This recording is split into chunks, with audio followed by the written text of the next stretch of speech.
તે ગાઉન ગાણા કાકી ગાય તો જ ગવાય એવું થોડું છે. લગન લખાઈ ગયા તા ને કાકી વગર નહોતા લખાઈ ગયા તો પછી તે વેચ દે, તું ચોકલેટું વેચ દે, એમાં કાકી નું શું કામ હોય?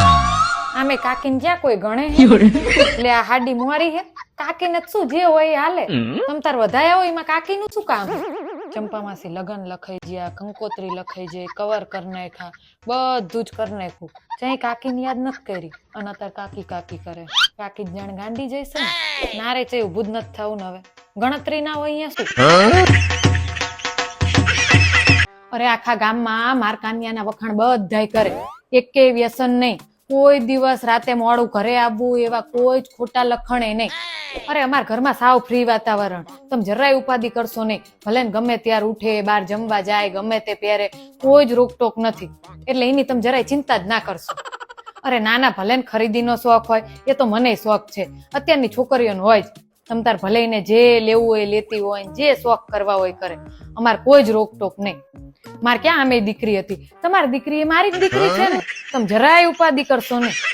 હું બેઠી છું. ચંપા માસી આ મિનકી રહી ને એ રોજ શેરીમાં રેલમ સેલ પાણી જવા દે અને બધું અમારા આંગણામાં આવે. અમને ન નડે, કોઈ નડતું હોય કે ના નડતું હોય, પણ પાણી થોડુંક વિચારીને તો વાપરવું જોઈએ ને. જે વિસ્તારમાં પાણીની તંગી હે ને ત્યાં જઈને જોવો ને તો પાણીની કિંમત સમજાય. ચંપા માસી ઈ રહી ને પાણી વાણી વગર વિચાર્યા જ વાપરે. આમે મગમાં ધોકા જ મારતી હોય. આ તો એને પપ્પા બોલવા નથી દેતા ને હું તો પૂરી પાડ દઉં. તાણે સૂતે એક બે વાર તો મેં આડકતરી રીતે કીધું પણ સમજતી જ નથી ને. કાલ તો માર કાન્યો લપટીને પડ્યો, ઈ તો હારું બહુ વાગ્યું નહીં. પણ હું તો કહેવા જઈ ને તે એને પપ્પા કે શાંતિ જ કહેજે. શાંતિની ભાષા સમજે એવું હે? એક નંબરની જળ ભરત હે. માર દેરાણીને 15 તોલા હોવાનું કરાયું અને મને 10 તોલા ચડાયું તું. ચંપા માસી તો હું કઈ ના બોલું. આ તમારા પાસે હું પેટ સુટી વાત કરું. મારા લગ્ન ના આટલા વરા થઈ ગયા, સુરત થી આગળ મને કઈ દેખાડ્યું નથી.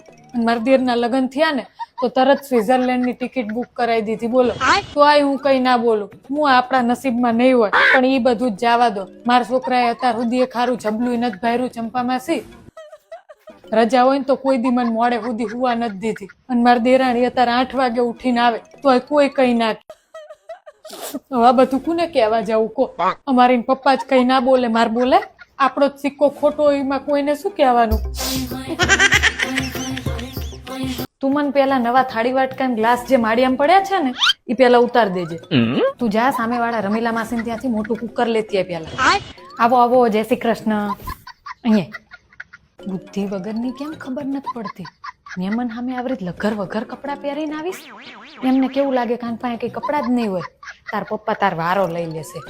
પણ એટલી એ ખબર નથી પડતી કે મહેમાન સામે આવા કપડા પહેરીને ના જવાય. અંદર જા અને કપડા બદલી નાખ. તમને મેં ઠંડુ લેવા મોકલ્યા હતા. 1 કલાક થઈ મહેમાન આવી ગયા પણ તમે ન થયા. કુની યારે ગામ પંચાયત કરવા ઉભા રહ્યા? આવો ફટાફટ.